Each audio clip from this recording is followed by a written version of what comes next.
ભુજ નગરપાલિકા ખાતે 78માં સ્વાતંત્ર્ય પર્વના કાર્યક્રમોનું આયોજન કરાયું હતું, જેમાં ભુજ નગરપાલિકા દ્વારા સફાઈમાં સારું કામ કરનારને સન્માનિત કરાયા હતા। નગરપાલિકા દ્વારા યોજાયેલ નિબંધ સ્પર્ધા તેમજ વક્તૃત્વ સ્પર્ધા યોજાઈ હતી, જેમાં રેન્ક આવેલ તમામ સ્પર્ધકોનું સન્માન કરાયું હતું તેમજ રોકડ પુરસ્કાર પણ અપાયા હતા। આજ રોજ નગરપાલિકા પ્રાંગણમાં આપણા 15મી ઓગસ્ટના 78માં સ્વતંત્ર દિવસની ઉજવણીના ભાગરૂપે આજે અમે સૌ અહીંયા ભેગા થયા હતા અને રાષ્ટ્રધ્વજને સલામી આપી અને આ પર્વની ઉજવણી કરી।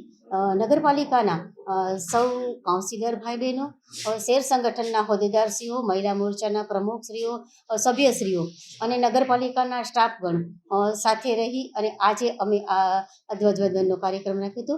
અને સાથે સાથે જે લોકોએ વક્તૃત્વ સ્પર્ધામાં અને સ્વચ્છતા અભિયાનની શોર્ટ ફિલ્મમાં જે લોકોએ ભાગ લીધો હતો એમને અમે આજે પ્રોત્સાહન રૂપે 1, 2, 3 નંબર આપી એને અમને આજે પ્રોત્સાહન કર્યા છે। અને આ પર્વની ઉજવણીમાં સૌએ સાથ સહકાર આપ્યો છે। આપના માધ્યમથી હું કહેવા માગું છું કે આ દેશને આઝાદીના 78 વર્ષ થયા અને એને પણ હજી આપણે ભૂલી નથી શક્યા અને આજ પણ આપણે એને સમગ્ર દેશમાં આપણે એ પર્વ તરીકે ઉજવીએ છીએ અને આજના દિવસની સૌ નગરજનોને હું ખૂબ ખૂબ શુભેચ્છા પાઠવું છું।